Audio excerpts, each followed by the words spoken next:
concert-là, il y en a eu, il y en aura d'autres, parce que nous avons des objectifs à atteindre. Souvent, on les explique avant, de temps en temps, on laisse les citoyens constater les résultats. Comme quand on prenait Kidal. On n'a jamais dit à quelqu'un en 2021, quand certains voulaient nous presser d'aller à des élections, que nous avons autre chose dans la tête. Mais quand Kidal est pris, qu'est-ce que beaucoup ont dit? Kokumatouda. C'est en réalité. Sans prendre Kidal, sans cet affrontement direct, comme je l'ai dit, avec les ennemis du Mali, et que la question soit tranchée définitivement devant l'histoire, aucune autre question ne pouvait être résolue de façon définitive. Aujourd'hui, nous sommes à une autre phase. Et j'ai expliqué souvent aux uns et aux autres qu'après la conquête ou la reconquête, qui est toujours dans les faits l'affaire d'une minorité déterminée de dirigeants, pour reconstruire la paix, c'est tous les Maliens. Aucune minorité ne peut construire la paix. Et c'est pour cela que j'ai appelé les uns et les autres à faire l'union sacrée, quelles que soient les origines politiques et sociales, autour des autorités de la transition, autour du président de la transition, pour conduire le Mali vers les meilleurs rivages. Mesdames et messieurs, je ne vais pas citer tous ceux qui sont présents, parce que quand le présentateur a cité, on se demandait est-ce que tout ce monde allait contenir dans cette salle. Mais je comprends que beaucoup ne comprennent pas ce qui se passe actuellement. Notre rôle, c'est d'expliquer. Après avoir agi, après avoir réfléchi et agi, il faut maintenant expliquer ce qui va suivre. Parce que dans une société, vous avez trois grands acteurs. Vous avez le peuple, c'est les 98%. Vous avez l'élite dirigeante, peut-être 1%. Et l'élite opposée à celle-ci, qui a vocation à devenir élite dirigeante un jour, il fait à peu près 1%. La bataille, en réalité, dans toutes les sociétés, pour ceux qui comprennent bien, c'est entre ces trois groupes. Les deux derniers cherchent chacun à convaincre le premier, qui est le peuple, parce que c'est lui, en dernier ressort, qui décide. Et au sein du gouvernement de transition, nous avons une claire conscience du fait que le centre de gravité de la transition, c'est le peuple. Et aussi longtemps que le peuple va soutenir la transition, elle va réussir. Le jour où il n'aura pas le soutien du peuple, les dirigeants ont intérêt à tirer les leçons et regarder vers d'autres rivages. Beaucoup se rappellent le 4 juin 2021. Je n'étais pas encore nommé Premier ministre, mais je le savais déjà, parce que j'ai eu un premier échange avec le président. 4 juin 2021, à la place de l'indépendance. J'ai rappelé ce jour-là aux Maliens et aux amis du Mali qu'il faut que le peuple malien ait le droit de regarder désormais vers de nouveaux rivages. Mais ce faisant, il doit être conscient qu'il va rencontrer des puissants vents contraires, des cercles de feu dans lesquels il faut foncer en se tenant la main. Tenir ceux qui vont tomber, qu'on ne laisse personne pour arriver à des rivages plus heureux. Je dis bien le 4 juin 2021. Le 7 juin 2021, le président de la transition dans cette même salle a été investi au nom du peuple malien, chef de l'État du Mali, chef suprême des armées, chef de la magistrature. À partir de ce moment, il a nommé un premier ministre et il a fixé le cap. J'ai l'habitude d'expliquer aux uns aux autres que le fonctionnement l'idée que nous faisons du fonctionnement d'un gouvernement, c'est comme une maison. Le président, c'est l'architecte. Le premier ministre, c'est son ingénieur. Les ministres, ce sont les chefs de chantier. Le peuple, la grande masse, celle qui construit sa maison brique par brique. Le rôle des dirigeants, c'est d'avoir une claire conscience de leur mission face à l'histoire. Et comme l'a dit Frantz Fanon, dans les années 60, cette mission, il s'agit de la trahir ou de la réaliser. Et l'équipe a décidé, face à l'histoire, face au peuple malien, face à l'Afrique et face au monde, d'accomplir sa mission. En ce moment, beaucoup de choses ne se comprenaient pas. Mais nous savions d'où nous venons. Quand je dis nous, le gouvernement, où est-ce que nous étions, et surtout, où est-ce que nous voulons aller.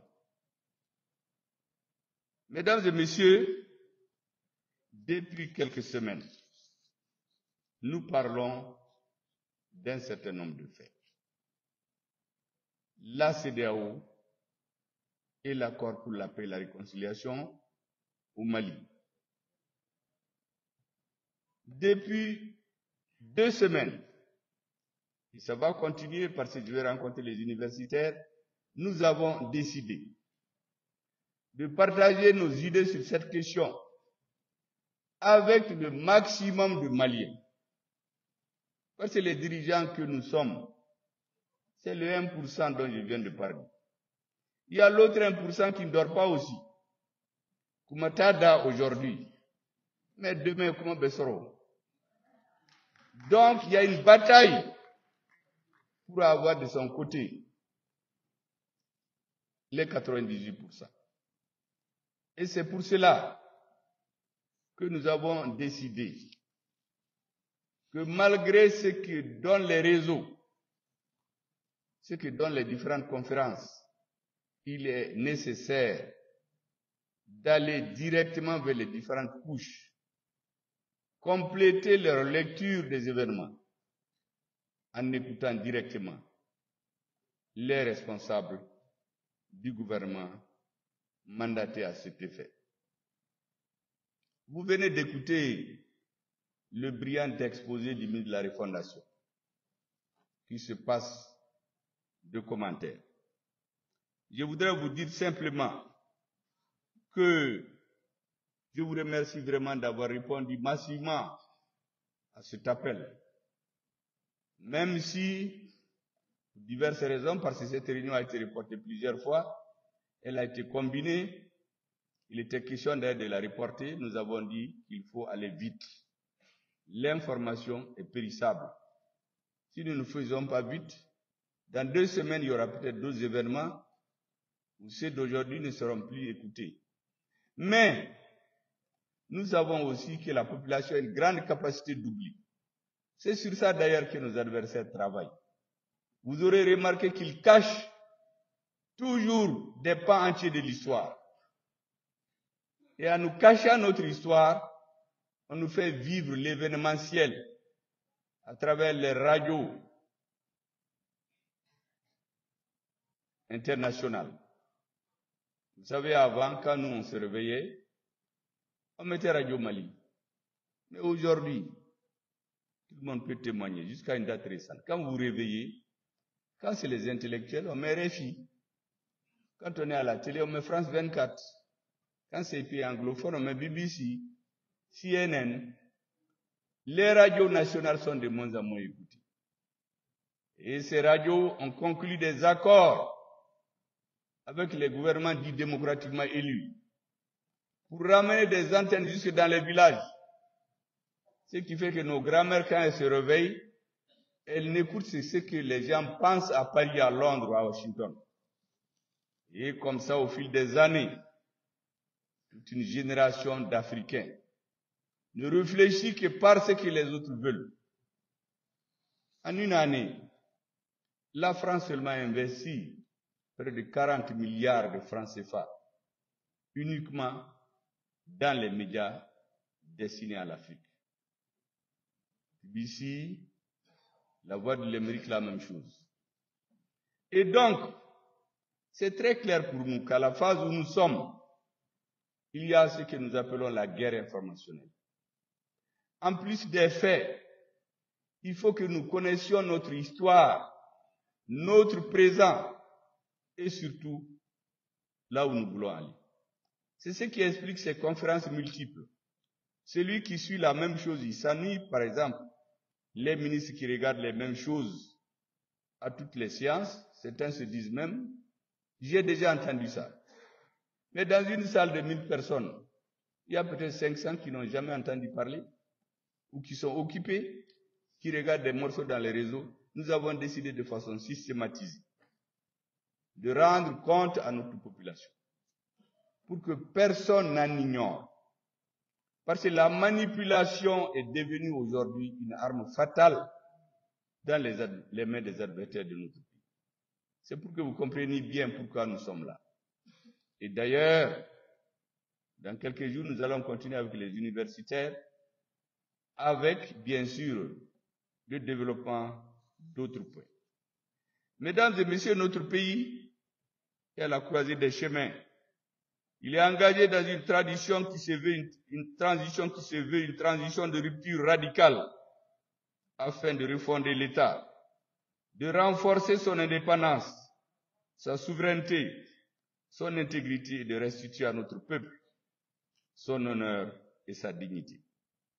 Cette mission noble et exaltante de redressement de conduite est conduite par le gouvernement et le peuple malien sous le leadership du président de la transition. Depuis plus de 2 ans, le chef de l'État, le gouvernement et notre peuple ont posé des actes courageux et de salubrité publique allant dans le sens du redressement de notre pays, confronté à une crise multidimensionnelle, une crise existentielle. Cet après-midi, mesdames et messieurs, j'ai souhaité rencontrer un certain nombre de forces vives. La haute administration a parlé, la société civile, les partis politiques qui ont vocation à diriger le pays. Certains sont dans le premier groupe de 1%, d'autres, par le concours de l'histoire, sont dans l'autre groupe de 1%. On se bat tous les deux pour avoir de son côté les 98%. Et donc, j'ai fait exprès d'inviter tous les partis, quelle que soit leur opinion, parce que de toutes les façons, tôt ou tard, c'est eux qui vont manager le pays. Peut-être, comme je dis, certains aujourd'hui qui ne sont pas d'accord avec ce qui se passe seront demain amenés à faire autre chose. Je voudrais donc les remercier d'avoir accepté, pour ceux qui l'ont bien voulu, répondre à notre appel.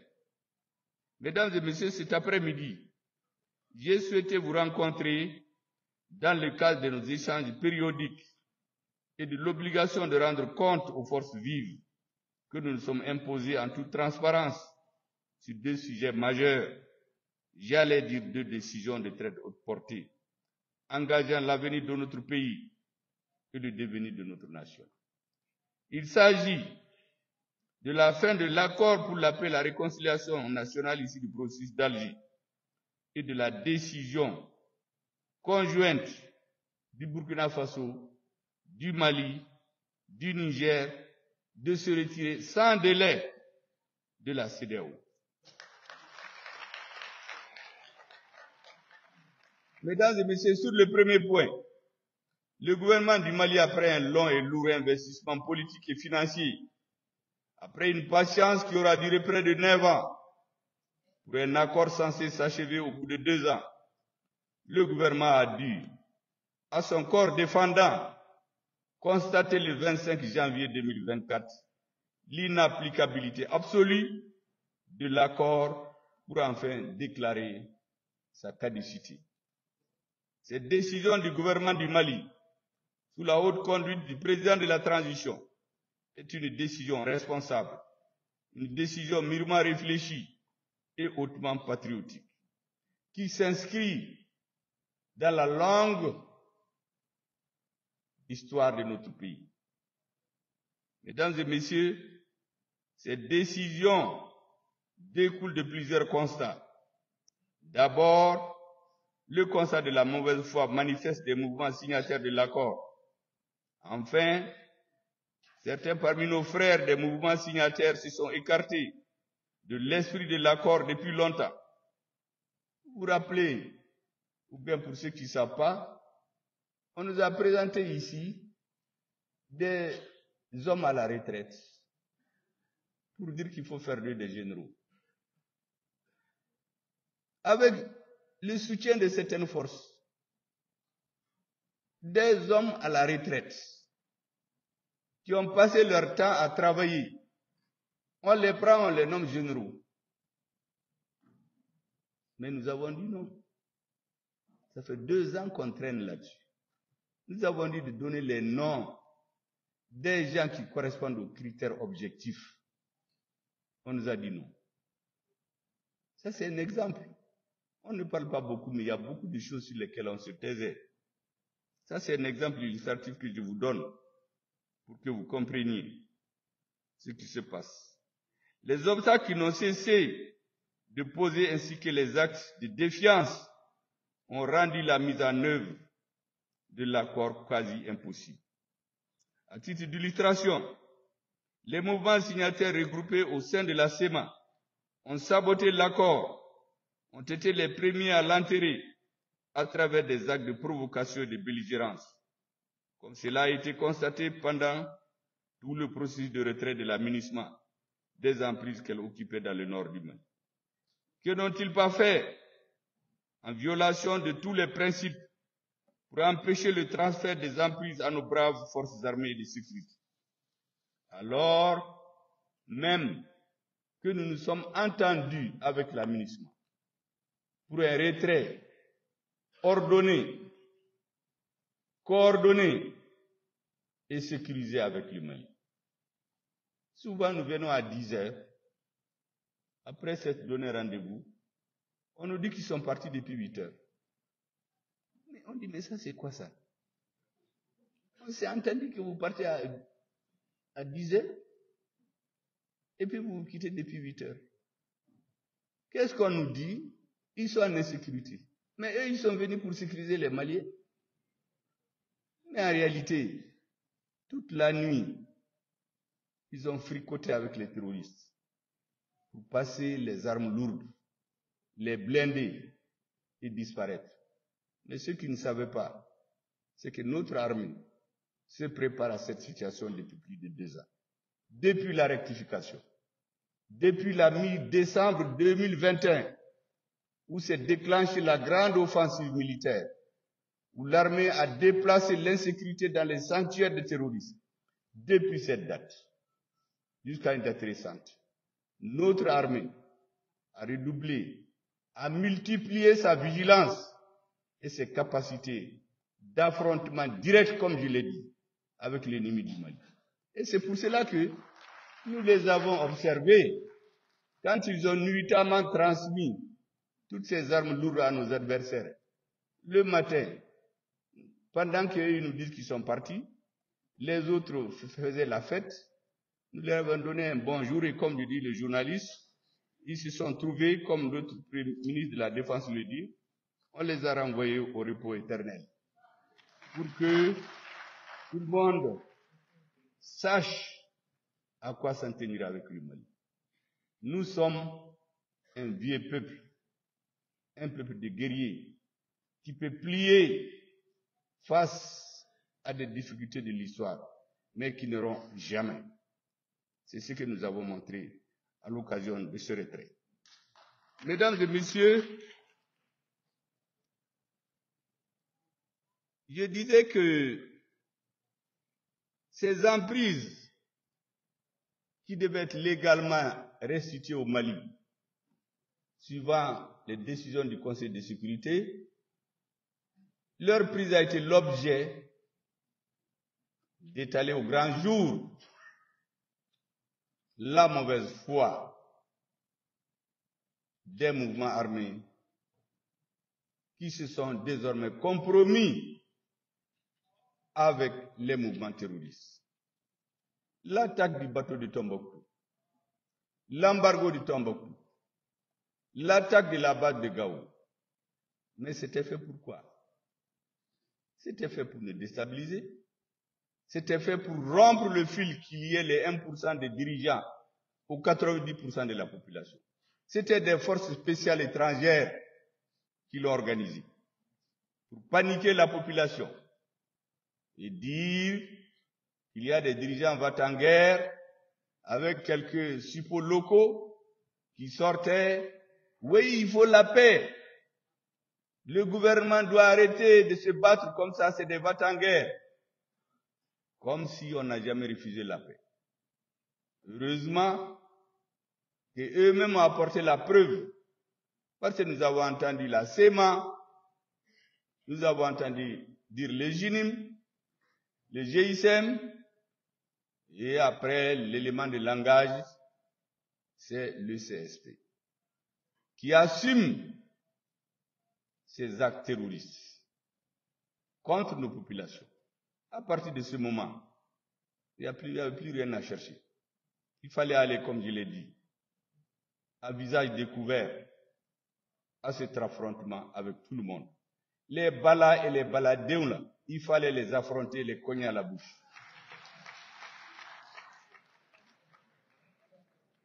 Mesdames et messieurs, dans cette situation, je ne cesserai jamais de saluer le courage, la bravoure et le professionnalisme des forces armées de sécurité du Mali, qui n'ont ménagé aucun effort et qui continuent de se sacrifier pour rendre à notre pays son intégrité territoriale et sa souveraineté. Souvent, certains pensent que c'est flatteur quand je les appelle les monébaudions. Parce que aussi longtemps qu'ils n'avaient pas tranché cette question de Kidal, les Maliens ne pouvaient rien faire. Et pour trancher cette question, il fallait des hommes déterminés. Et ces hommes se sont trouvés au sein de nos forces armées de sécurité. Ce qu'elles ont accompli le 14 novembre 2021 à Kidal, avec dévouement et une science avérée de l'art de la guerre, se passe de commentaires et est digne d'être enseigné dans les grandes académies militaires du monde. Faut-il le rappeler encore, l'occupation des emprises laissées vacantes par l'aménagement revenait de droit aux forces armées de sécurité, et uniquement à elles, conformément à la résolution 2690 adoptée le 30 juin 2023 par le Conseil de sécurité. En s'attaquant aux FAMA, successivement à Ber en septembre 2023, puis à Nefis, à Tessalit, à Kidal, à Gelhok, en organisant des blocus et des exactions contre les populations civiles et plusieurs localités du nord de notre pays, les mouvements signataires ont ouvertement revendiqué leur collision avec les groupes armés terroristes et ont ainsi démontré qu'ils n'étaient plus des partenaires pour la construction de la paix. La décision du gouvernement de déclarer caduc l'accord pour la paix et la réconciliation ici du processus d'Alger est aussi la conséquence logique du manque de résultats de la médiation internationale conduite par la République d'Algérie.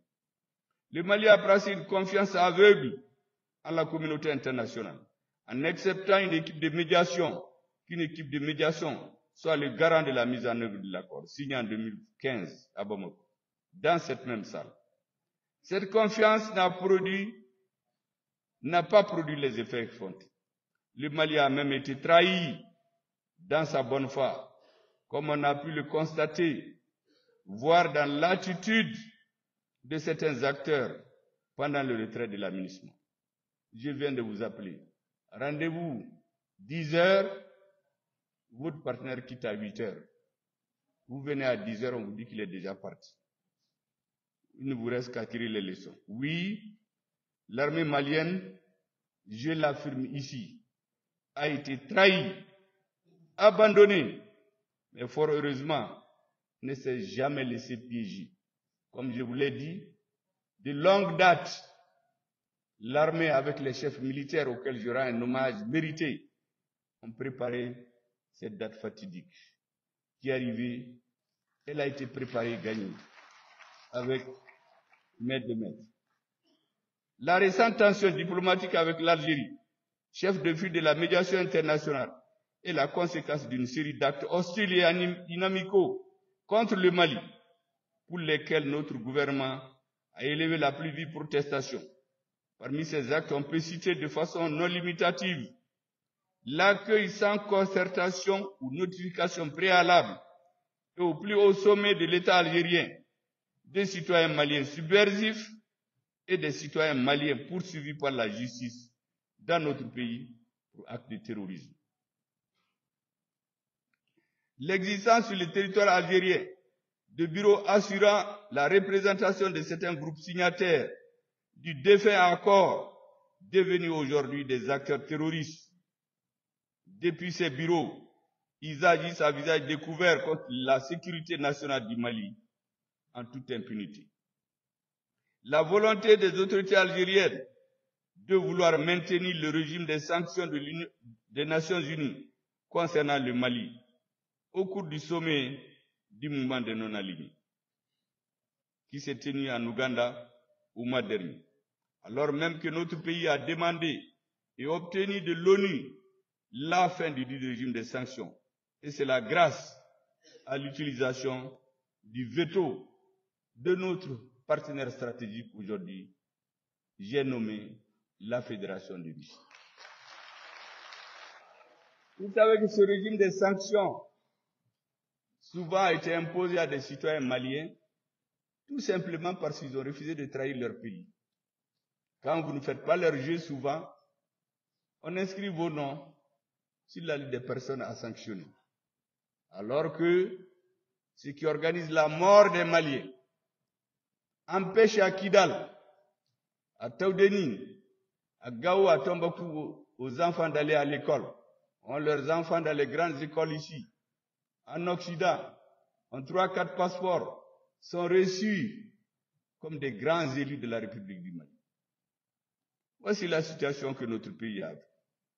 Mesdames et messieurs, je voudrais rappeler qu'en plus des points que j'ai cités, vous avez l'incapacité du médiateur à faire respecter par les mouvements signataires leurs obligations au titre du dit accord, alors même que ces derniers ont clairement démontré qu'ils n'appliquent plus de bonne foi l'accord pour la paix et la réconciliation nationale.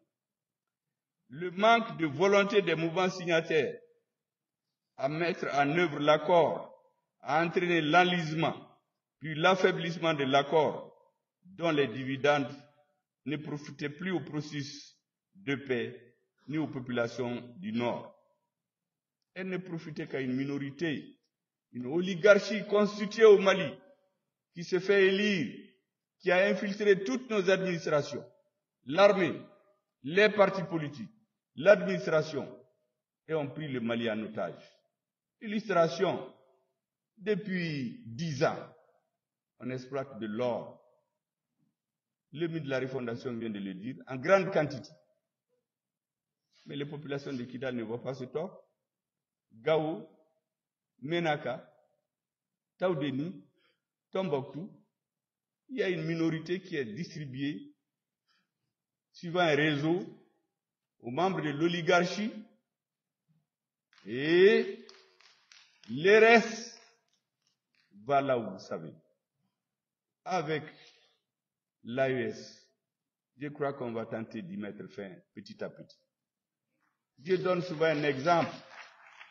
Récemment encore, dans un pays de l'OCDE, on a présenté, il y a un pays qui a présenté la quantité d'or qu'il importe du Mali par an. On l'a évalué en CFA. On a fait la même évaluation de la quantité d'or que les services maliens déclarent exporter dans ce pays. J'ai fait la différence.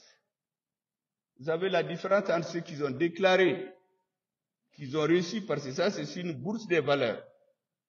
Et ce qu'on déclare ici, la différence est l'équivalent du budget national du Mali.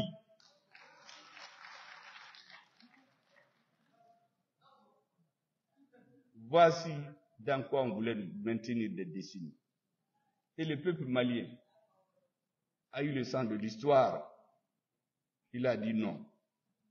Et à partir d'aujourd'hui, à partir de la création de l'AES, comme je vous dis, petit à petit, nous allons nous donner les moyens de notre politique, de la politique qu'il faut pour notre pays.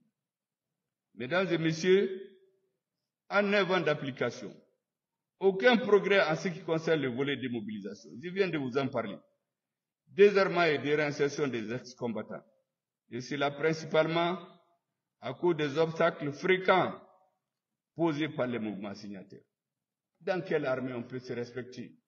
En prenant quelqu'un qui va à la retraite, qui change de mouvement, comme les militants changent de parti souvent. Il va à l'Assemblée, quand un parti l'arrange, il vire là-bas, il devient député ou élu. Ce monsieur aussi va dans un mouvement et il gonfle les muscles, on vient nous présenter à nos militaires, il faut le nommer général. Mais ceux qui ont usé leurs culottes sur les bancs, ont usé leurs rangers en train de se battre pour être généraux. Et ce monsieur, ça c'est un cas que je vous ai cité. Il y en a beaucoup comme ça. Tout a été mis en œuvre pour empêcher que nous mettions en œuvre de bonne foi l'accord. Et pour revenir, mesdames et messieurs, au chef de file de la médiation, ces différents agissements ont pris la forme ces dernières semaines de manquement à son devoir de neutralité, d'ingérence grave et intolérable dans les affaires intérieures du Mali. Toutes choses incompatibles avec les usages diplomatiques, avec l'esprit des relations séculaires de fraternité, d'amitié et de bon voisinage. Mesdames et messieurs, le ministre de la Refondation vient de le rappeler. Nous allons continuer à le rappeler aussi longtemps que c'est nécessaire. Les agissements du gouvernement algérien, en fait, sont en violation de l'article 34 de la Constitution du Mali, qui dispose que l'action publique en République du Mali est guidée par les 3 principes édictés, à savoir le respect de la souveraineté, le respect du choix de partenaires stratégiques, la prise en compte des intérêts vitaux du peuple malien dans les décisions prises.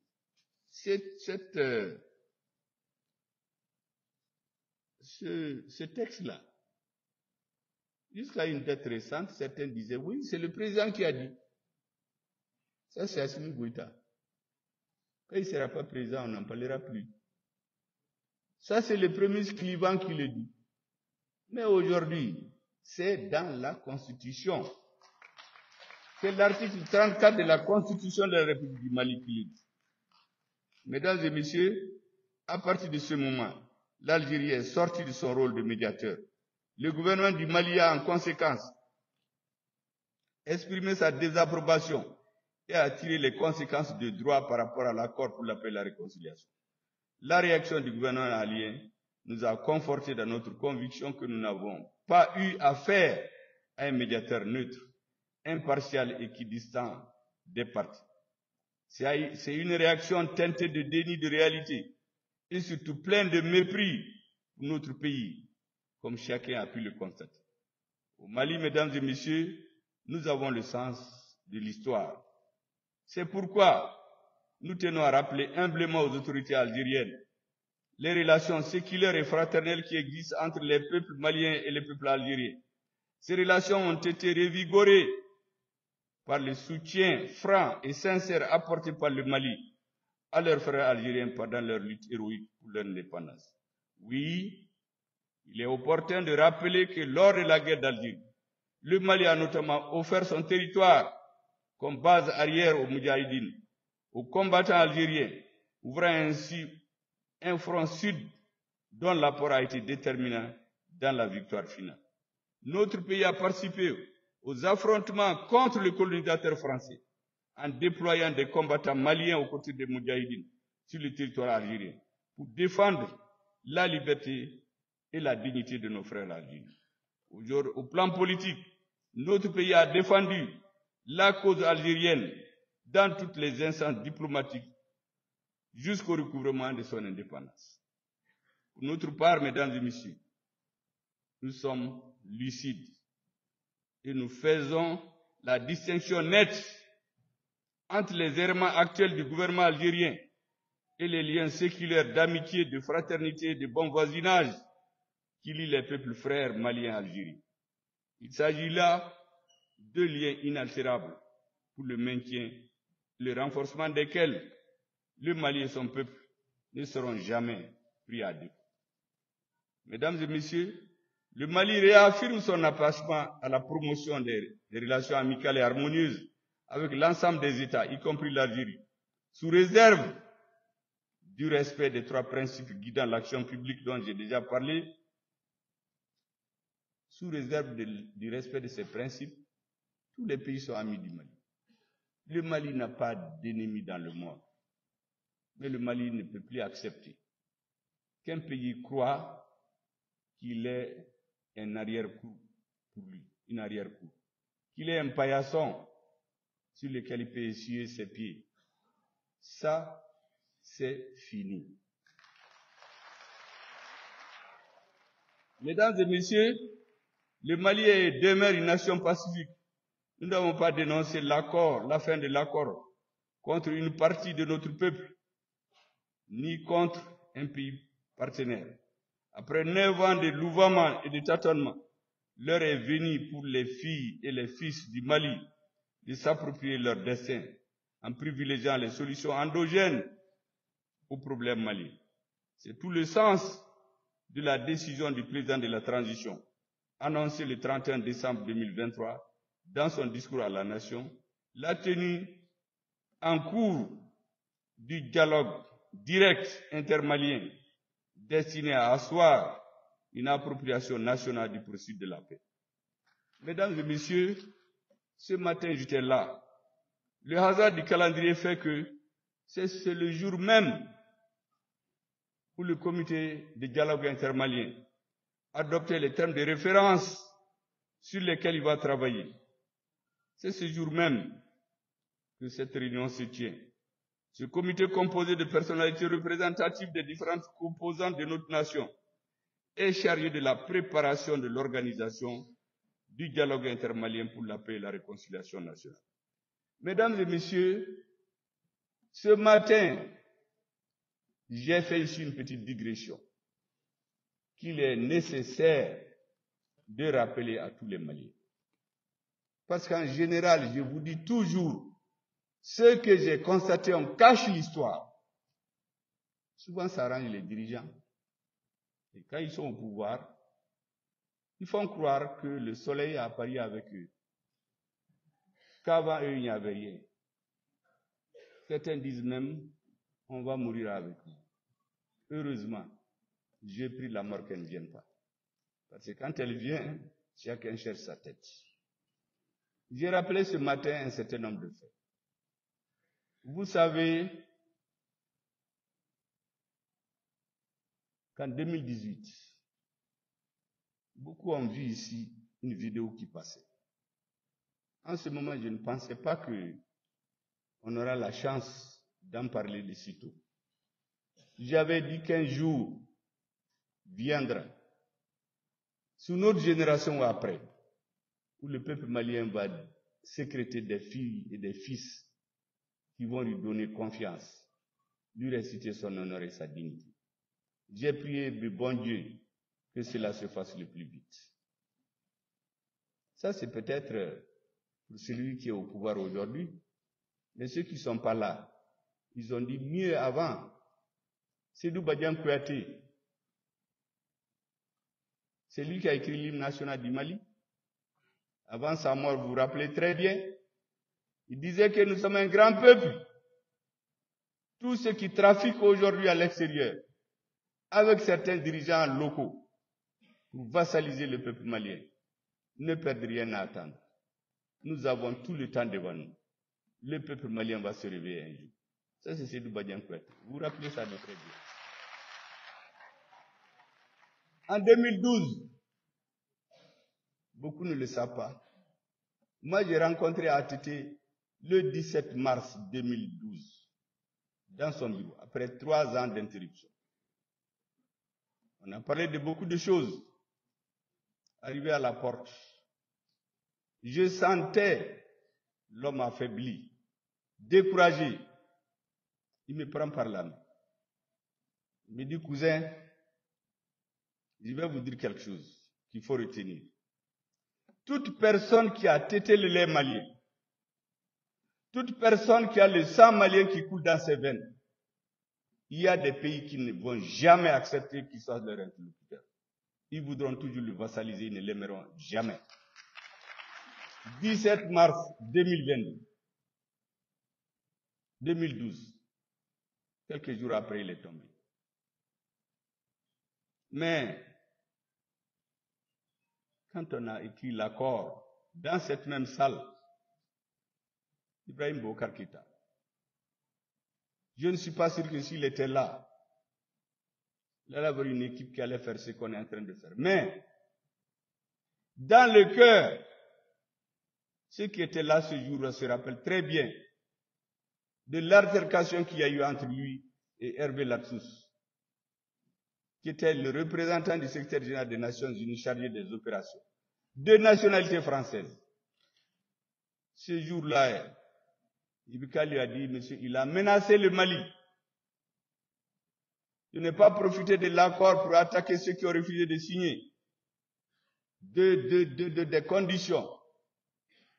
Le président Keïta a répliqué en lui disant que le Mali a une grande histoire, un grand sens, connaissant des relations internationales, que nous ne sommes pas des gueux, et que notre peuple, tôt ou tard, va rétablir son destin. On ne peut pas mettre sur le même pied d'égalité un État et des gens qui brûlent, qui cassent les mausolées, qui refusent de signer les accords. Effectivement, cette altercation, ça passe sous silence parce qu'il y a beaucoup de chefs d'État. Mais moi, j'ai très bien compris ce jour-là. Qu'est-ce qui le travaillait dans le cœur? Impuissant, comme beaucoup de Maliens, mais se disait toujours que nous aurons des ressources pour redresser notre pays. J'ai rappelé tous ces faits pour quelle raison? C'est pour vous dire qu'au Mali, il y a un fil conducteur chez les dirigeants. Quelle que soit la personne, comme Atité me l'a dit, qui a tété le lait malien, qui a du sang malien qui coule dans ses veines, il y a des choses qu'il ne l'acceptera jamais. Il peut plier, mais il ne va jamais rompre. Et aujourd'hui, c'est leur petit-fils et leur fils, le colonel Assimi Goïta. Donc, vous vous rappelez très bien, quand les militaires ont pris le pouvoir, ils ont rencontré les anciens chefs d'État qui étaient disponibles. Vous vous rappelez, l'ancien président Moussa Traoré les a reçus. Après l'audience, j'ai encore en mémoire la vidéo. Il dit qu'il est convaincu qu'il y aura des patriotes au Mali.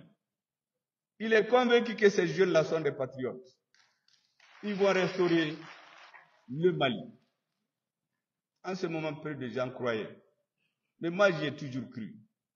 Ces éléments-là, les Maliens les oublient souvent. C'est pour vous dire que ce qui se passe aujourd'hui,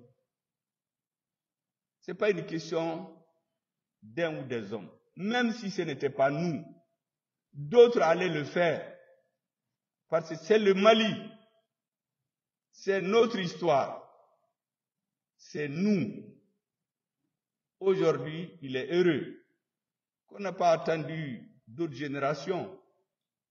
C'est leur petit-fils, comme je le dis, Assimi Goïta, avec ses compagnons d'armes,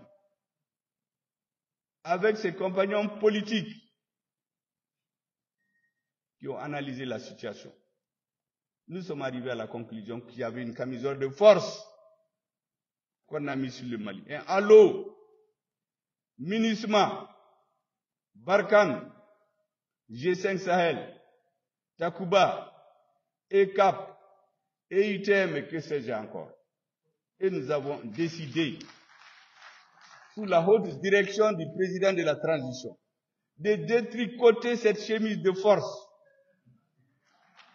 Nous avons commencé par le dernier venu de Takuba, renvoyé en plein midi, parce qu'il voulait transformer Menaka en un centre d'entraînement des forces spéciales de l'Union européenne. Rien d'autre. Même des zones, notre armée ne peut pas survoler. On nous dit que c'est les zones d'entraînement nocturne de Takuba. Nous ne pouvons même pas acheter des lunettes à vision nocturne. Un pays qui est en guerre. Nos soldats meurent. On ne peut pas payer des vecteurs aériens. Un pays vaste comme nous. On les enterre et on se moque. Ah, les militaires maliens. Et il y a des hommes ici qui cherchent le pouvoir, qui embouchent cette trompette. Oui, au Mali, il n'y a pas de militaires. Ils sont bons que pour les coups d'État et les défilés. Vous vous rappelez, en 2020, on a un militaire qui a eu le courage, en 2021, je crois que c'est le ministre de la Défense, Daïou Dambeli. Il a dit devant Dieu et les hommes, des députés, qu'ils n'ont pas à manger sur le terrain souvent. Les soldats meurent de faim, de soif. Pour le dire en ce moment, il fallait du courage physique. Il fallait avoir le sens de l'histoire. Chaque fois que je regarde des hommes comme ça, personnellement, ça me donne de l'espoir. Et le jour est arrivé, comme je vous ai dit, c'est le petit-fils de tous ceux qui ont parlé là, avec ses compagnons d'armes et les compagnons civils qui ont redressé la barre aujourd'hui. Mesdames et messieurs, j'ai cité tout ça, c'est pour réveiller en vous le sens de l'histoire. C'est l'histoire qui fait le soubassement de la force d'un peuple. Et c'est l'histoire qu'on veut nous cacher. Et nous, on tombe dans le panneau souvent. Quand quelqu'un arrive, on dit qu'avant lui, rien n'a été fait. Tous les autres n'aimaient pas le pays de la police. Ce n'est pas vrai. Au Mali, je suis convaincu que tous ceux qui ont eu la chance de diriger le Mali à un moment donné de l'histoire sont des patriotes. Ils peuvent s'être trompés. Ils peuvent plier face aux événements par leur caractère. Ils peuvent ne pas avoir une équipe décidée parce qu'un homme seul ne peut rien faire. Quand on envoie des hommes au front, on dit qu'on envoie 500. À la réalité, on envoie 200. Mais le président n'est pas là-bas. Les 200 qui vont, au lieu de leur donner 200 fusils, on leur donne 50. Le président n'est pas là-bas. Les 50 qui vont, au lieu de donner des milliers de balles, on leur donne seulement un chargeur.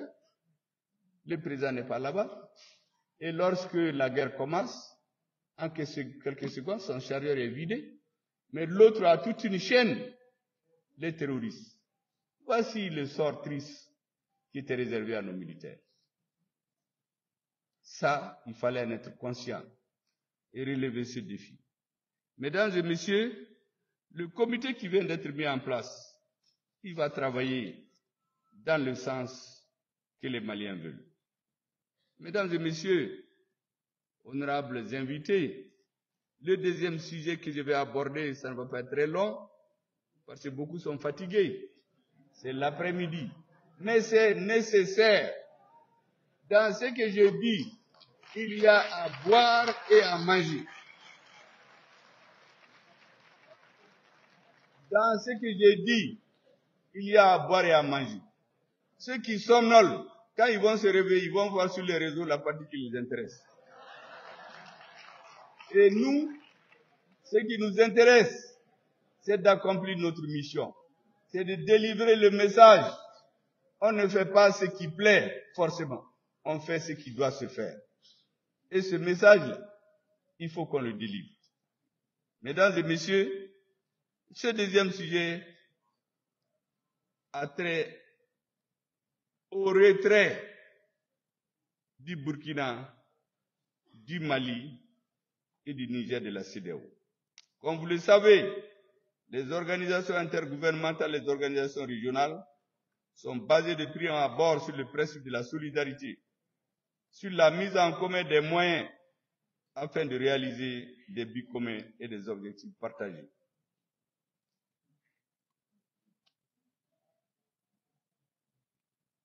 Face à nos trois pays, regroupés au sein de l'Alliance des États du Sahel et qui sont en première ligne de la lutte contre le terrorisme depuis des décennies, la CEDEAO, notre désormais ancienne organisation commune à la Kahinala, a brillé par son absence, son manque d'empathie, de solidarité et de vision stratégique.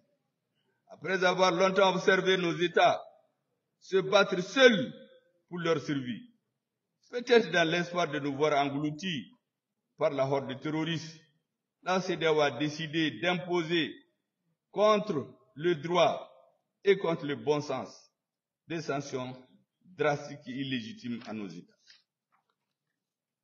Vous savez,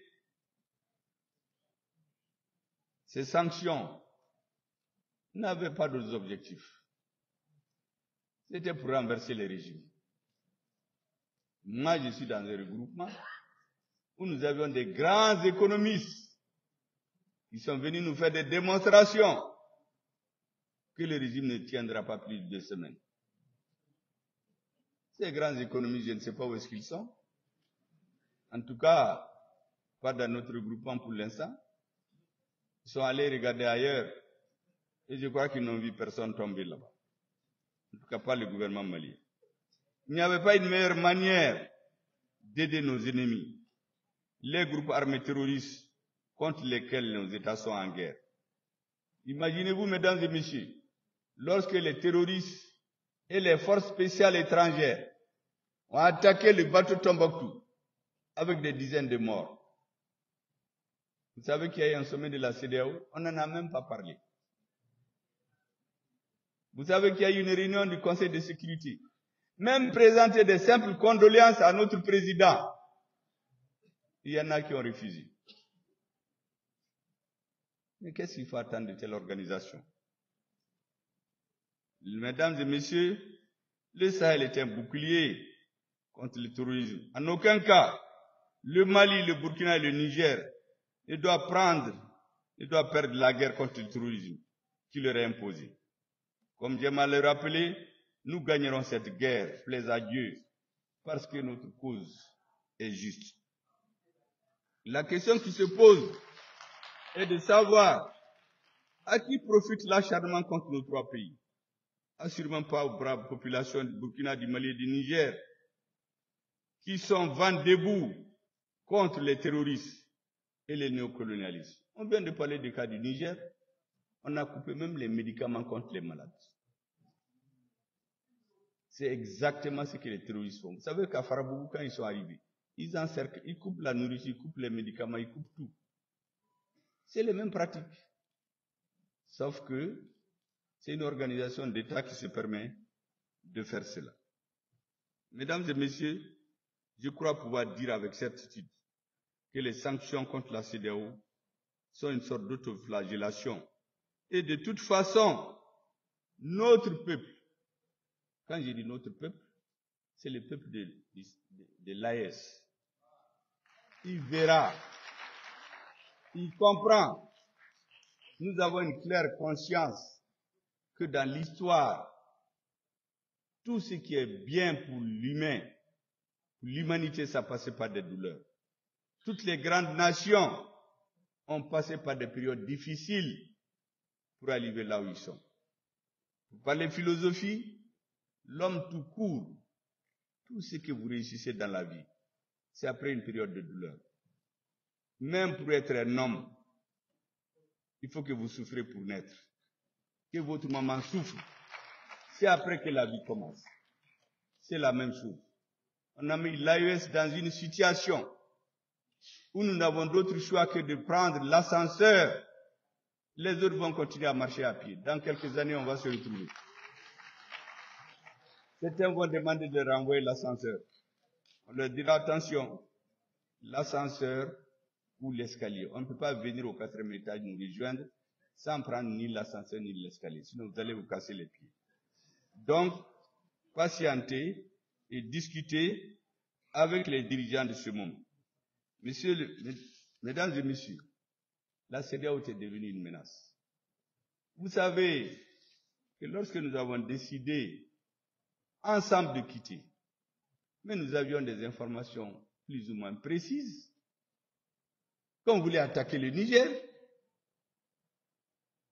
sous le couvert de la CEDEAO, c'est des forces des pays extra-africains qui ont vu utiliser la CEDEAO comme un cheval de Troie pour renverser un régime dans un pays de l'AES.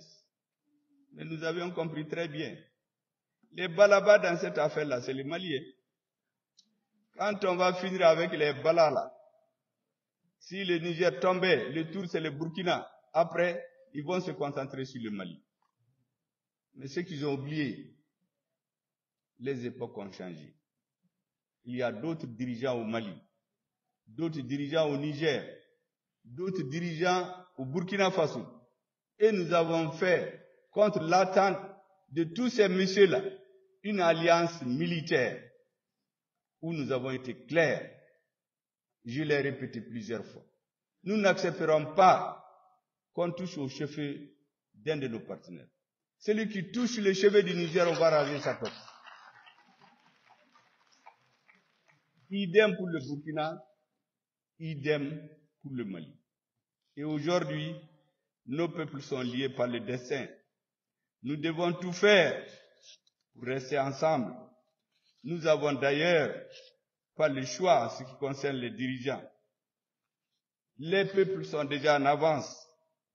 Mesdames et messieurs, c'est face à cette situation que le capitaine Ibrahim Traoré du Burkina Faso, le colonel Assimi Goïta du Niger, le général Abdraman Tchani du Mali. Bon, de toute façon, c'est AES. Hein.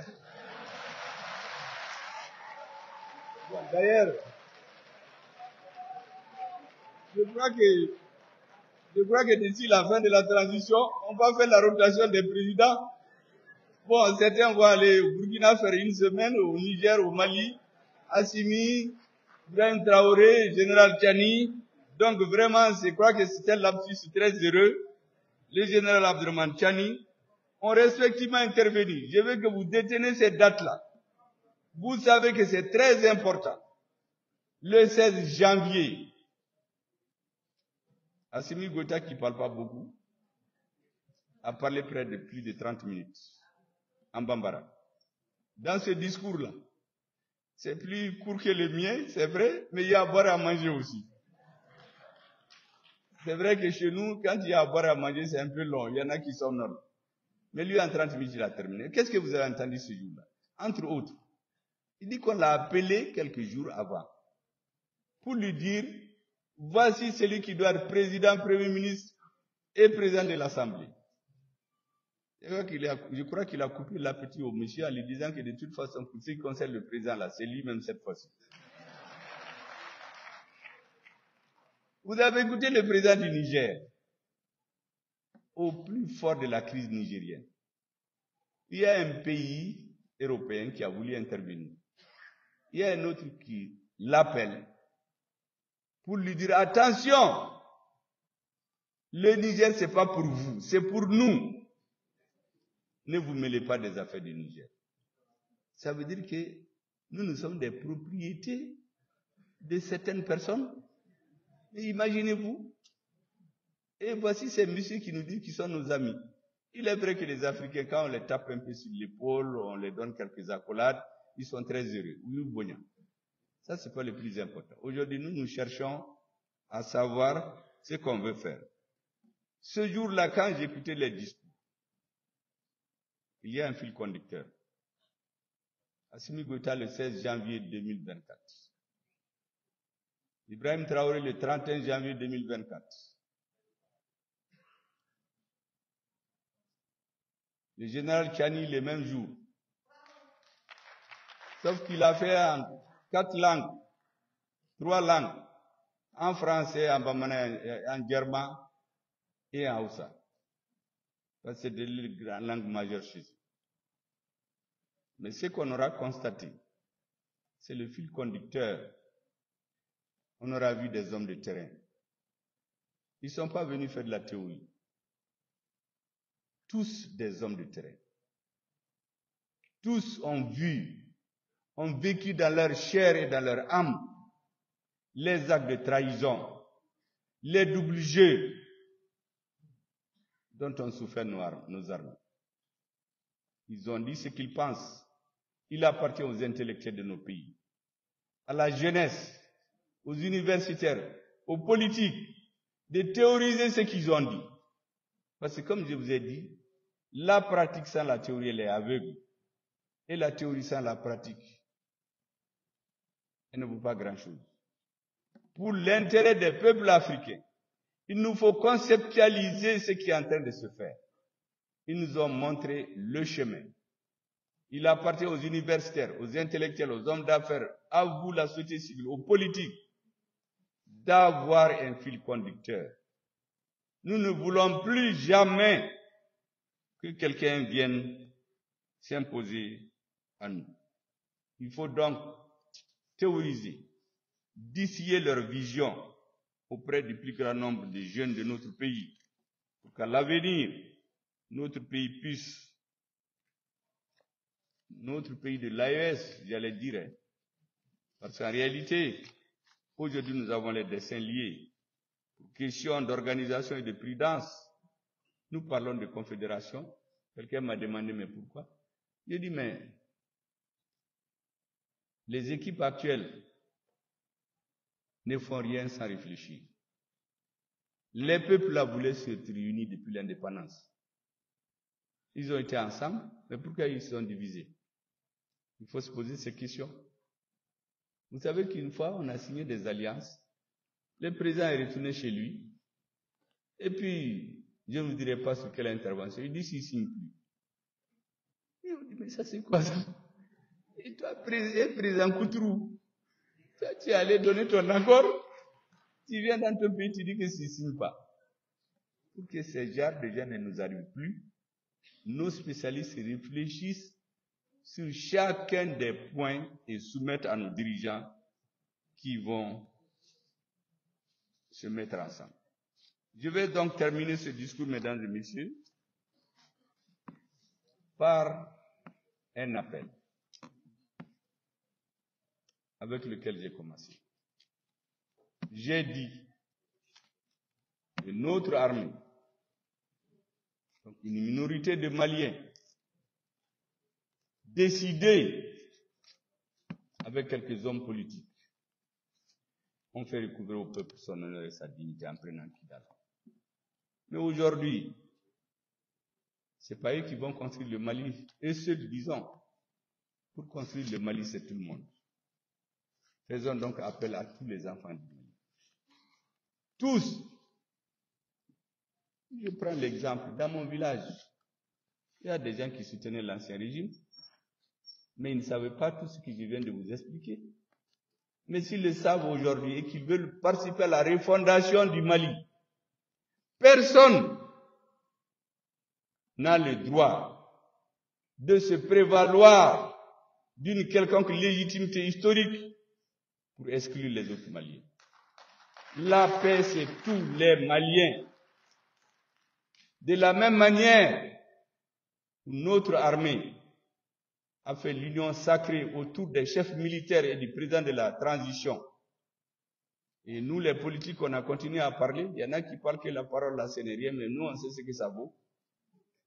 De la même manière où cette minorité a pris Kidal, il faut que maintenant la majorité se lève. Wati sera que tous les Maliens se lèvent dans un sursaut national, créer une union sacrée autour des nouvelles orientations de la transition pour rendre irréversible le processus de refondation de notre pays. Merci beaucoup pour votre témoignage.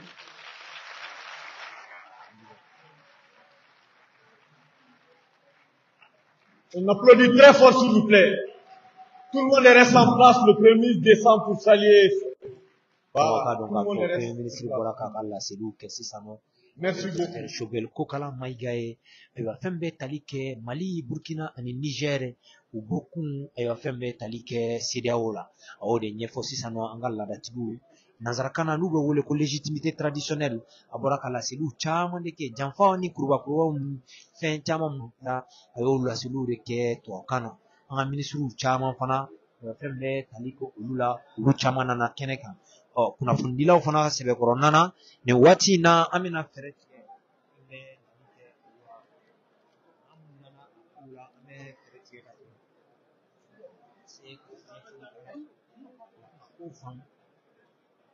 ouais OMT voilà donc akube tugomna ayo koma were nyebala tugomna premier ministre ni wati na anifulu avec anga maufo ni watina ministru ani parti politique fembe talike ulutala voilà donc au cours de Bessina ni watina donc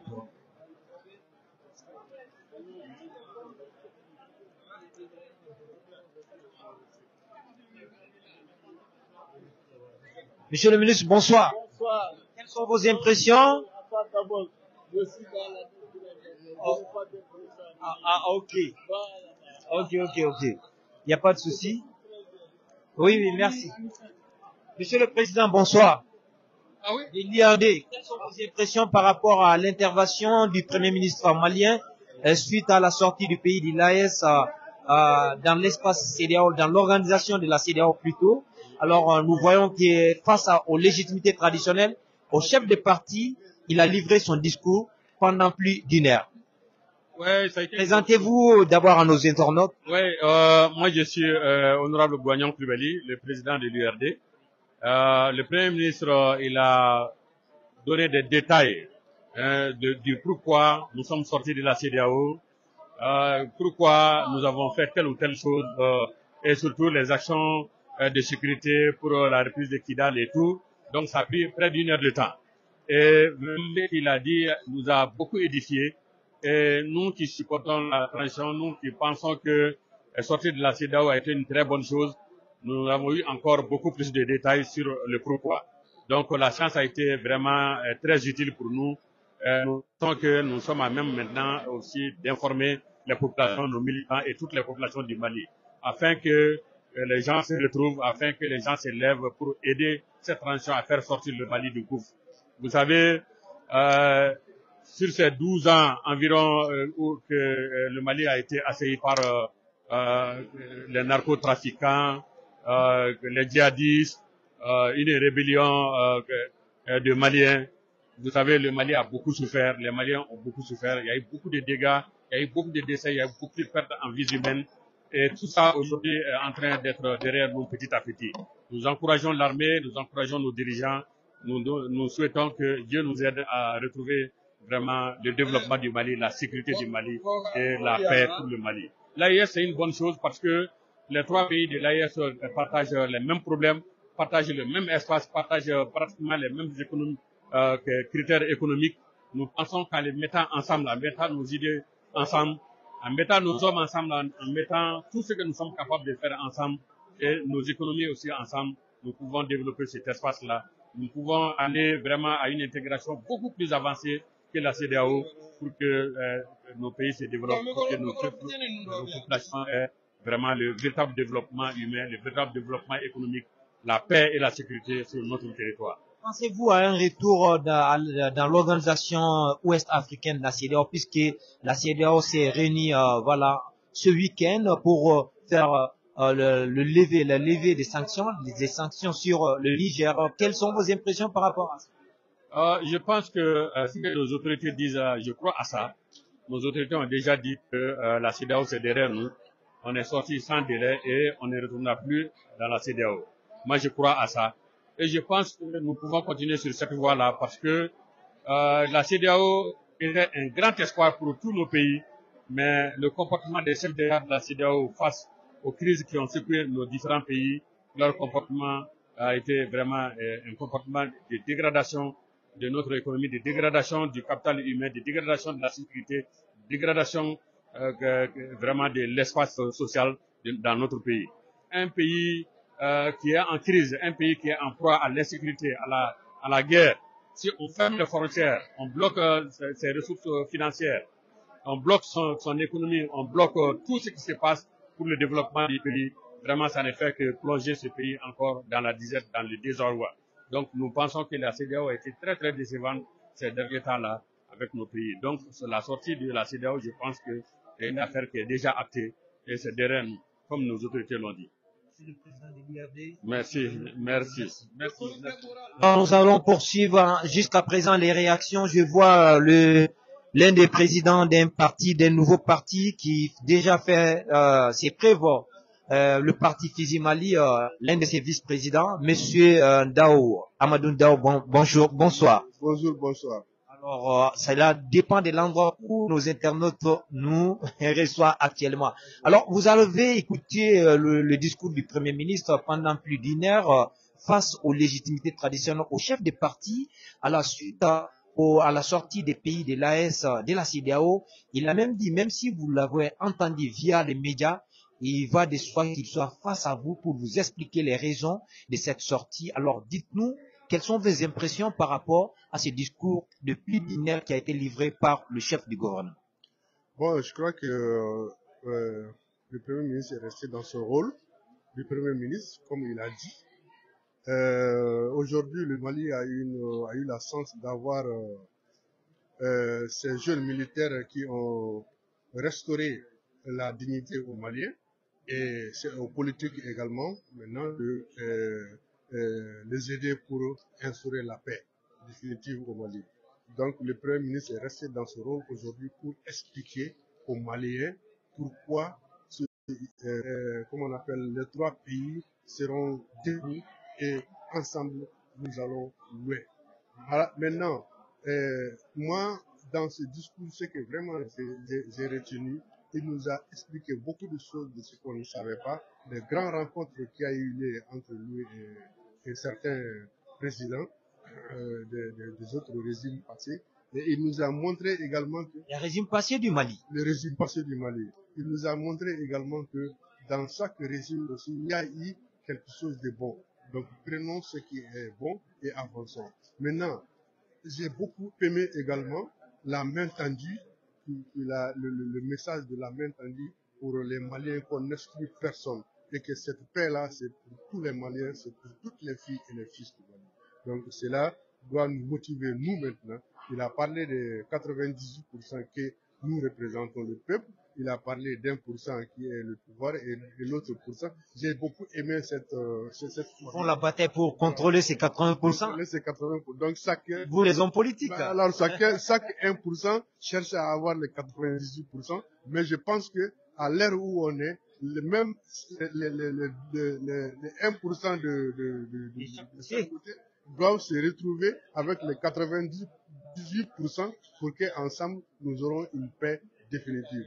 Et là, j'ai beaucoup également aimé la motivation de la presse.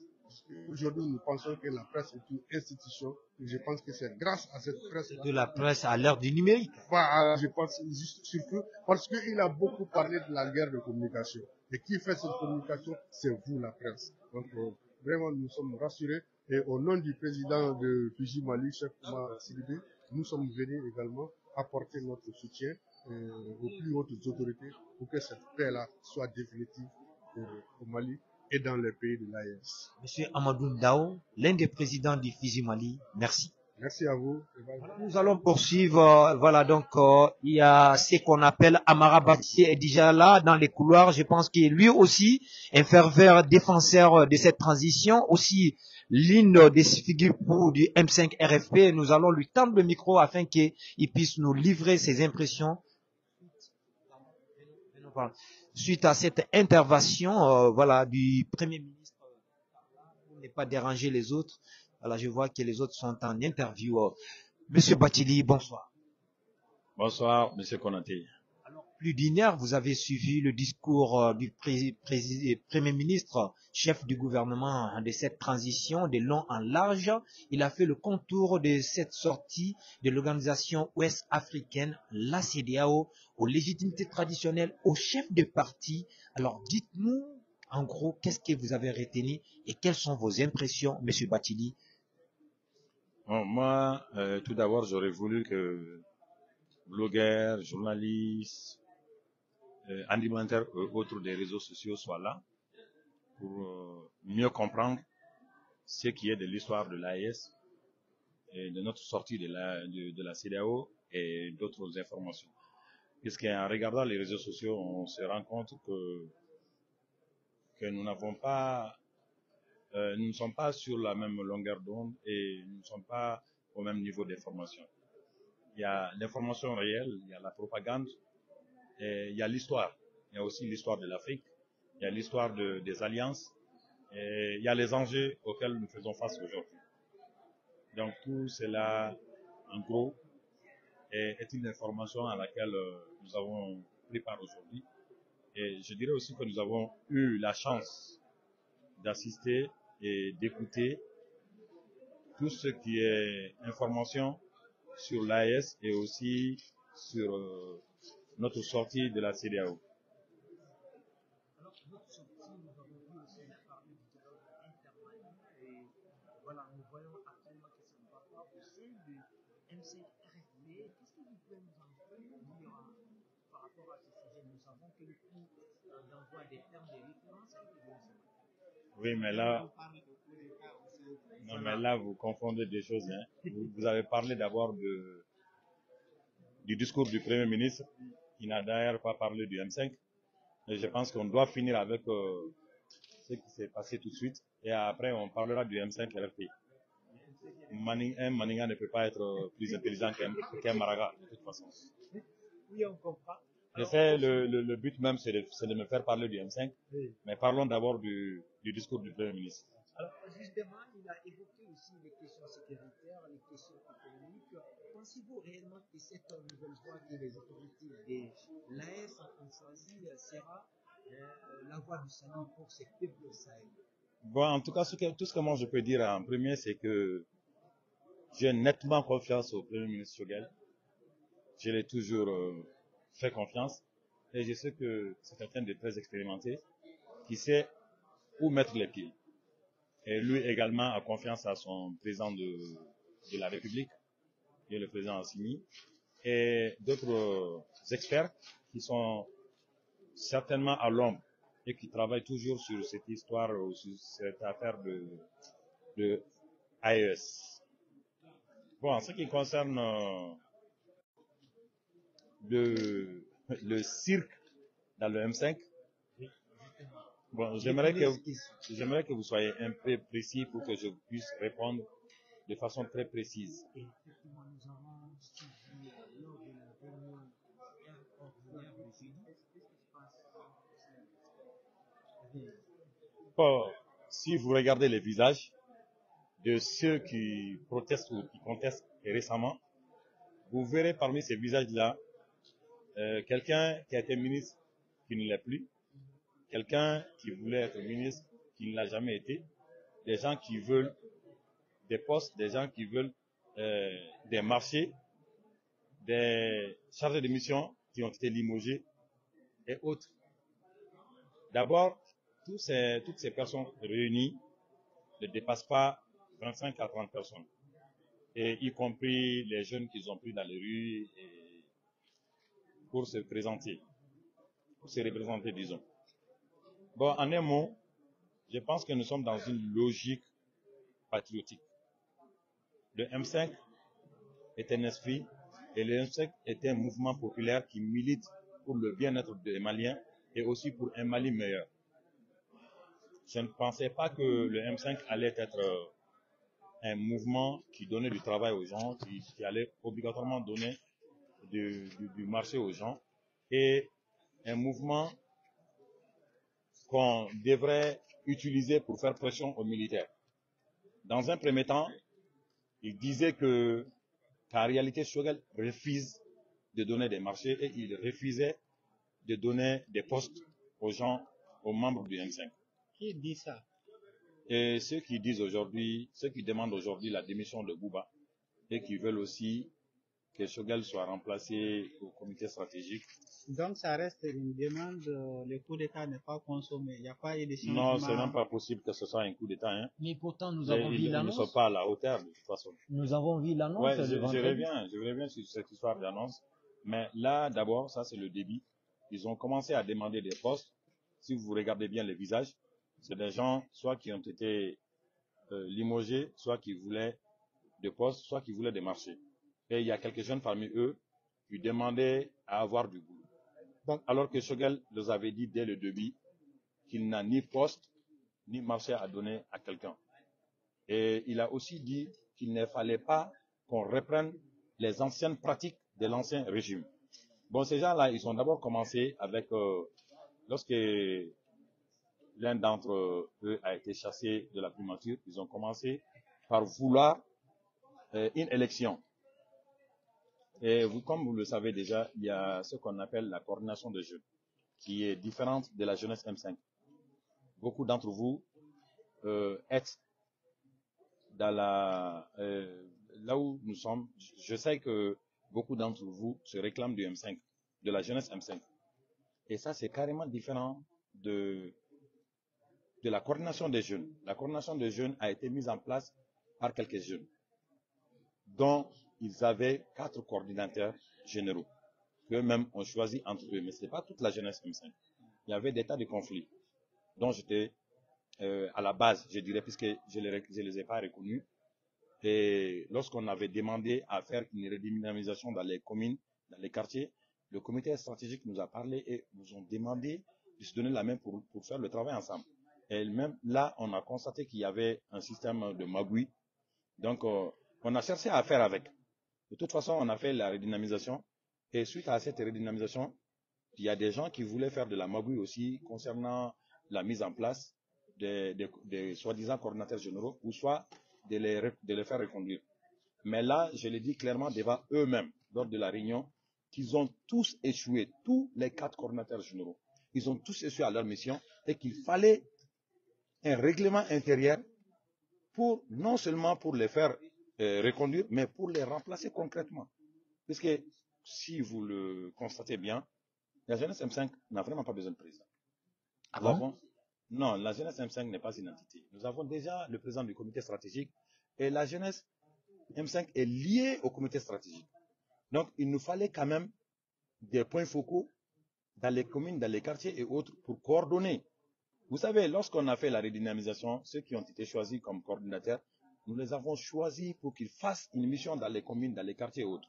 Il y a des gens qui ont l'esprit M5, mais qui n'ont jamais approché les membres du M5. Il y a des gens aussi qui ont en tête que le M5 est un clan. Il y a d'autres qui pensent que le M5 est un parti politique. Il fallait aller vers eux, les sensibiliser, leur parler, leur faire part de la réalité. Mais ces soi-disant coordinateurs pensaient qu'ils sont devenus coordinateurs uniquement pour chercher à voir Choguel, pour parler de leurs postes, de leurs besoins et autres. Moi, depuis le début, lorsqu'on a fait la redynamisation, je leur ai dit de s'organiser dans les communes, dans les quartiers et autres, de faire en sorte qu'on puisse mettre une mutualité dans toutes les communes, pour qu'on puisse s'aider entre nous, même si c'est les formations, les cérémonies et autres là, et qu'on arrête de passer notre temps à aller tendre la main aux autres. Choguel a fait de son mieux.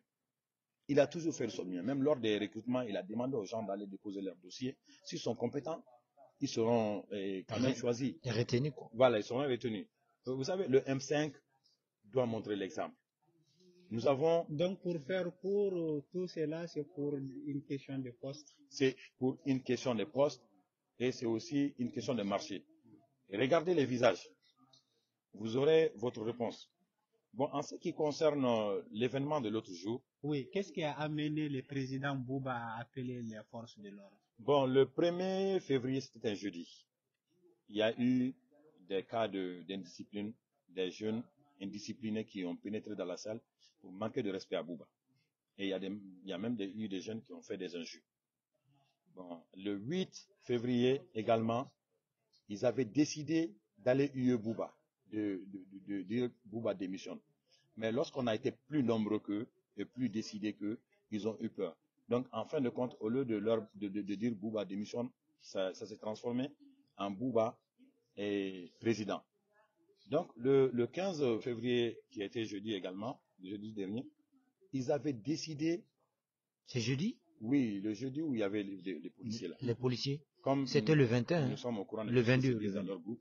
Oui. Oui, effectivement. C'était le 22. C'était le 22. Le 15 et le 22. Donc, le 22, ils avaient décidé d'employer la force, de faire quitter Bouba et de le remplacer par Oumarou Diarra. Lorsqu'on a entendu les échos, j'ai été choisi moi-même avec Habib Dolo de nous arrêter à côté des policiers pour distinguer les membres du comité stratégique qui devraient rentrer. Uniquement les membres du comité stratégique. Par les jeunes? Non, pas les jeunes, non, uniquement les membres du comité stratégique. Il y a des jeunes aussi mais pas les perturbateurs qui étaient dehors. Eux, ils n'avaient plus accès à la salle. Or, le plan qui a été mis en place prévoyait l'entrée des jeunes. Mais comme les policiers étaient là, les jeunes ne pouvaient plus rentrer. Donc, comme moi, j'avais quelques courses, Dolo était là-bas pour identifier les membres du comité stratégique. Bon, après, lorsqu'ils sont rentrés dans la salle, ils ont remarqué qu'avec la présence des policiers, ils ne peuvent pas exécuter le plan. Donc maintenant, c'est là qu'ils ont décidé de déserter la salle de réunion. Et pour cela, ils ont été sanctionnés. Pour motif d'insécurité, de se sentir en insécurité. C'est pas ça. Puisqu'il y a les forces de l'ordre. Ils ont dit clairement, il y a certains d'entre eux qui disaient que la présence des forces de l'ordre, qu'ils n'étaient pas au courant de la présence des forces de l'ordre. Ils n'ont pas été saisis. Et ça, c'était trop louche. En réalité, les policiers n'étaient pas là pour empêcher qui que ce soit. Vous étiez là-bas. Ils n'ont même pas empêché les gens qui protestaient de protester ou de dire quoi que ce soit. Ils ont seulement empêché qu'il y ait du désordre. Et ça n'arrangeait pas les gens qui avaient leur plan de faire rentrer des jeunes, de créer du désordre dans l'air. Ils sont sortis au moment de la RSC. C'est pour cela que lui, il n'a pas été sanctionné. Pour le cas des membres du FSD, le FSD était un regroupement responsable. C'est d'ailleurs l'un des plus grands regroupements au Mali, regroupement politique au Mali. Au FSD, lorsqu'il y a un sujet, vous revenez au FSD avec le sujet, au FSD avec le sujet, on traite le sujet à l'interne et on fait partir la décision. Au niveau d'IM5. Au niveau d'IM5. Bon, les 3 représentants du FSD qui étaient au comité stratégique du M5 ont pris la décision sans consulter les autres. D'où ces suspensions. Ok, Amra, au fait, on a entendu parler dans les coulisses qu'au sein de la comité stratégique, que quelqu'un voulait la place même du Premier ministre du Chogal Kouala-Magana, actuellement, où nous sommes. Est-ce qu'on peut savoir que cela a amené avec cette manifestation-là, cela a amené avec cette désordre au sein de mouvement M5 RFI? Bon, moi, je dirais même pas que c'était un désordre, puisque ça nous a même pas paniqué, ça nous a pas bougé d'un cran. Je dirais surtout que c'est du théâtre ou c'est du cirque.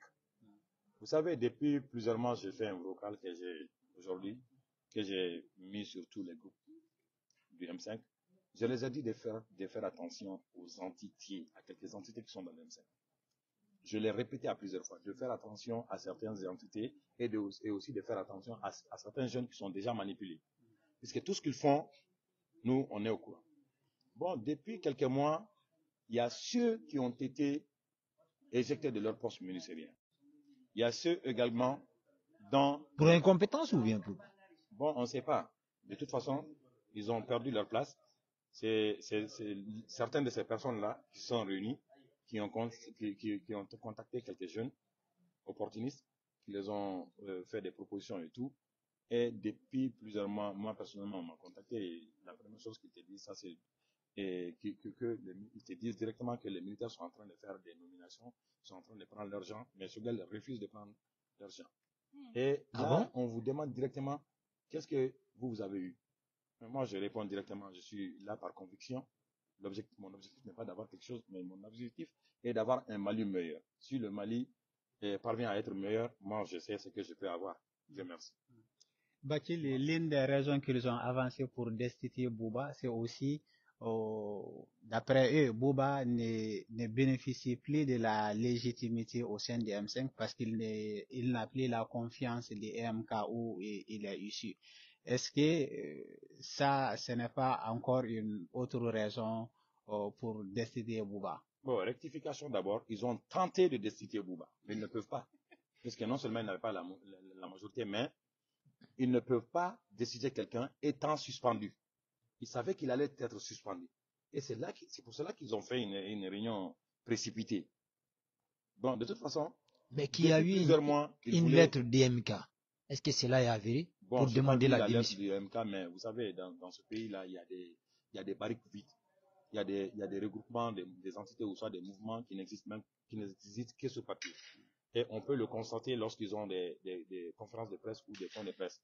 Pratiquement. Et Amara, pour finir, il ne semble pas avoir accepté qu'ils sont punis.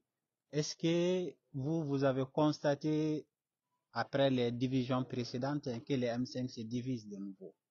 Bon, vous savez, moi personnellement, je ne vais pas parler au nom de tout le monde, moi personnellement, j'ai toujours souhaité que le M5 soit divisé autant de fois qu'il faut pour que nous puissions prendre le bon chemin.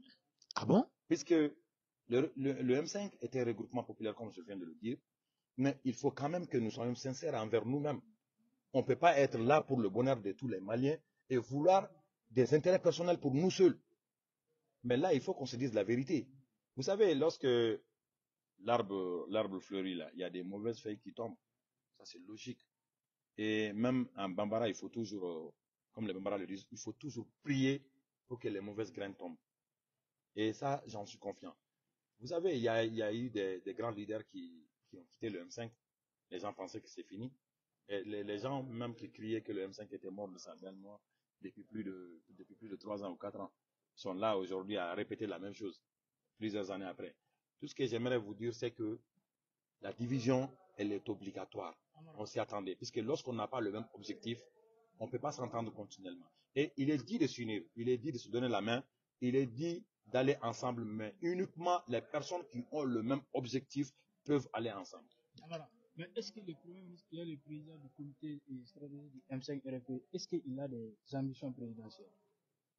Bon, le Premier ministre a parlé devant tout le monde. Peut-être le Premier ministre n'a jamais eu des ambitions à se présenter, mais les gens qui le connaissent bien, qui connaissent bien ses capacités, peuvent le vouloir. Et c'est tout à fait normal. C'est un Malien comme les autres. Nous avons vu ses preuves. Donc c'est tout à fait normal qu'il soit candidat. Et cela est un cauchemar pour beaucoup de personnes. Ah bon? Ils le verront président si c'est ce que Dieu a décidé. Tel que beaucoup de personnes. On ne peut pas citer toutes les personnes. Non, j'ai fini d'abord. En ce qui concerne la candidature du Premier ministre, là, ceux qui en ont comme un cauchemar, là, je pense qu'il est temps qu'ils acceptent la réalité. Je pense qu'il est temps qu'ils se taisent un peu et qu'ils cherchent à comprendre où en sommes-nous. Les enjeux sont nombreux. Le Mali est dans des tas de problèmes dont il faut le faire sortir. Nous sommes en retard. Il doit falloir qu'on songe à faire évoluer le pays et à rattraper le retard au lieu de nous inquiéter pour qui doit être candidat ou qui ne doit pas être candidat. Nous savons que beaucoup de ces détracteurs sont dans cette logique-là, puisqu'on a entendu des gens qui disaient qu'il ne fallait pas le laisser tenir des discours, qu'après il sera populaire et s'il devient populaire, il sera président. Je pense que le plus important aujourd'hui, que Moussa soit président ou que Bokoum soit président, c'est pas ça le plus important. Le plus important est de sortir le Mali de cette crise-là. Si on a la bonne personne, que ce soit la personne qu'on voulait ou pas, le plus important c'est de sortir le Mali de ce trou. Oui, une dernière chose. Vous êtes au courant comme quoi que l'autre partie est en train de tenir une conférence à l'instant même pour s'exprimer. Oui, je suis au courant de ça, mais ça c'est déjà une défaite. Et quand vous n'êtes plus de la réunion du comité stratégique et que vous faites des réunions à côté, Et lorsque vous n'êtes plus dans le siège du M5 et que vous faites vos réunions ou vos points de presse dans un autre lieu, et cela veut dire que vous avez déjà accepté votre défaite, de toute façon. Et globalement, et pour finir, qu'est-ce que nous devons retenir de ce qui se passe au sein du M5 aujourd'hui? Et pour finir. Bon, ce qu'il faut retenir de ce qui se passe aujourd'hui dans le M5, il faut juste retenir que les membres du M5 sont habitués à ça. Bon, c'est comme l'histoire des Bambara qui disent que lorsqu'une nouvelle mariée dit à son caractère de l'attendre à la porte, si elle tarde à sortir, le caractère ira la rejoindre à l'intérieur. C'est la même histoire et c'est le même cas.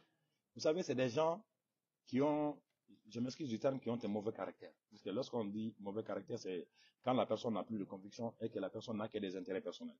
Et que la personne oublie la souffrance des Maliens et même que la personne oublie les personnes qui ont donné leur vie pour le changement et que la personne veut coûte que coûte gagner un poste ou un marché. Et ça, c'est des choses auxquelles on est habitué vraiment. Et moi, après la redynamisation, je leur ai demandé d'aller vers d'autres personnes. Il y a beaucoup de personnes qui ont été filtrées et qui ont été frustrées. Il y a beaucoup de personnes qui ont été découragées. Pas parce qu'ils n'ont pas eu quelque chose, hein, mais parce qu'ils ont été déçus de la manière dont certains ont voulu s'accaparer de la chose.